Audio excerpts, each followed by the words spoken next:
prerogative as teacher to say, we're going to skip CNN, and I want to jump in with the Crusades.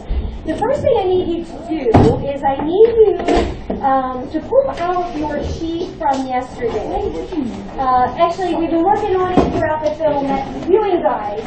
And for those of you who are here, for some of the turkey days last week, I told you that it would be bonus points if you did it.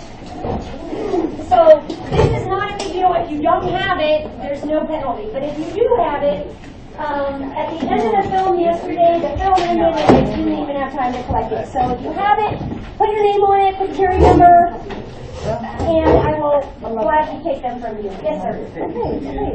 Sounds good. You didn't see the pesky end. Okay, well, you know they always run good movies with like romance at the end. Okay, so is that the request? We need to see the end of the movie. Yes. All right. So we gotta see the end. All right. I will warn you though, they ruin it with romance and kiss.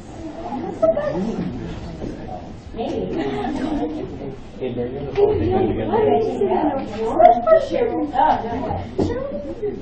so this is a little bit awkward. Actually, really hurt.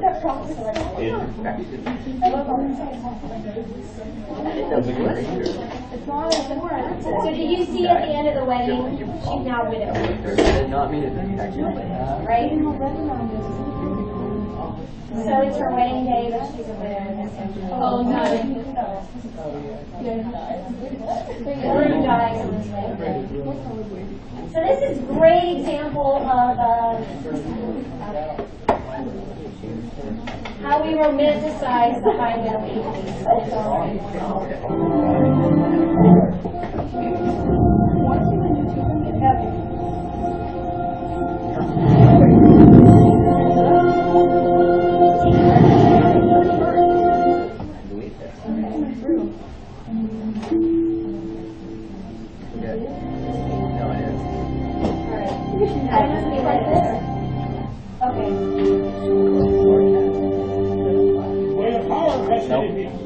Like our Holy Church. I say any man who has treason or these two should not be joined. Let us speak now, or forever hold his peace. And I now pronounce you all I speak.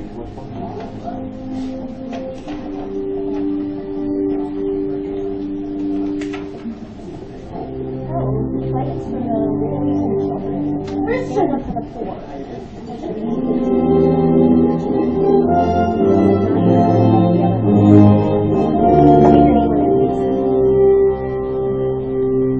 I will not allow this wedding to proceed, my lord, unless I'm allowed to give the bride away to the radiant. It is the argument that is I who am honored, Lord Locke. Thanks to you, I still have a throne. Friar, proceed.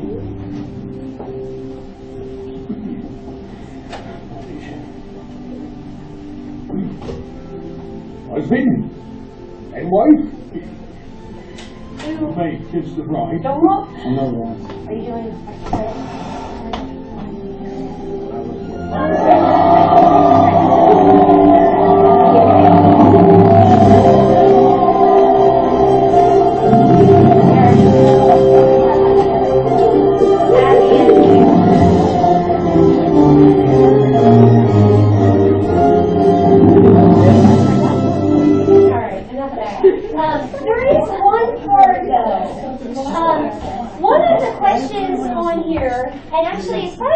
most students asked me about was, as you view the film, look for 3 pieces of evidence of Azim's devotion and reverence for his Islamic faith, and then as you watch the film, look for 3 pieces of evidence of Robin's devotion and reverence for his Christian faith. A lot of students, especially finding out pieces of evidence for Robin, what made him a good Christian. Because he didn't go through the motions of the rituals of Christianity. There was one piece, though, that I wanted to like analyze a little bit, and I think you guys will get this. At the end of the battle scene, when Azim says, "I have fulfilled my vow," do you remember that from yesterday? Okay. Throughout the movie, what does Azim call Robin? He calls him Christian all the time. Christian this, Christian that. But at the end, when he says, "I have fulfilled my vow," he calls him something else. And this is where some of you might want to like crank up your computers, get your laptops. You're going to need them anyway later in the period, so pull them out.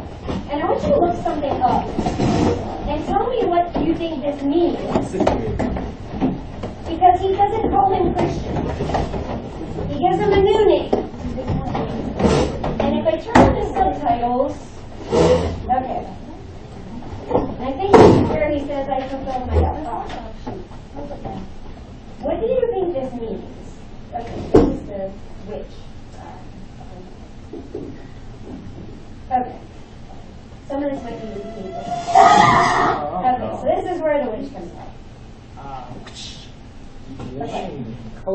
Okay, now listen.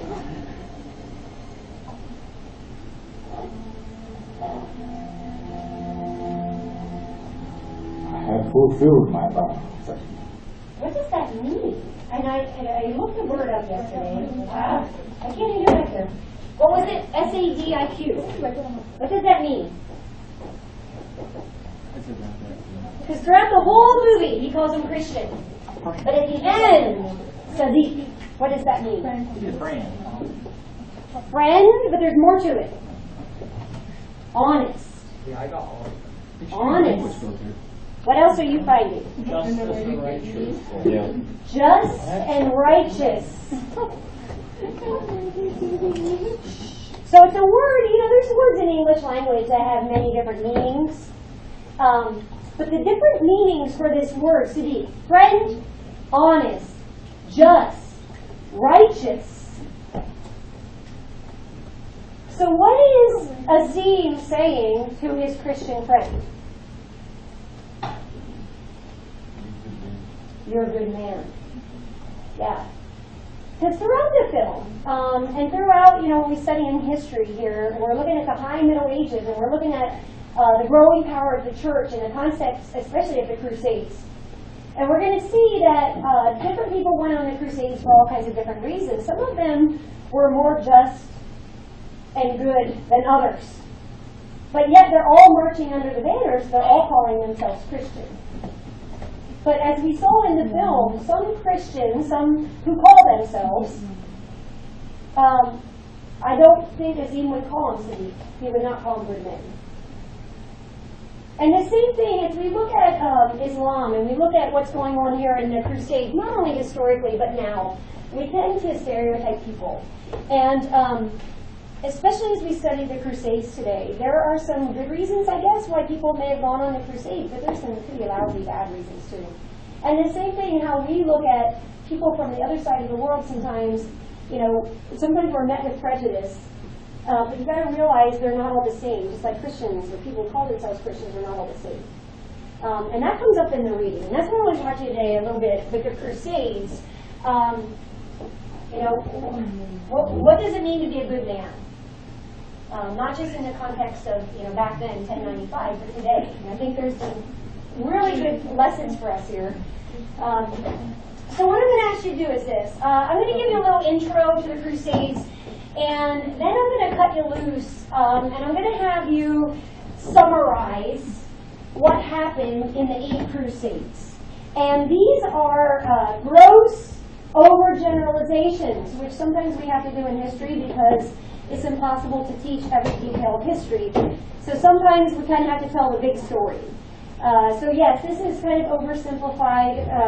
I might call it the Crusades for Dummies, kind of a crash course version, just to give you an overview. This does not take the place of your reading. So keep in mind, I've asked you to read chapter 15 sometime before Friday.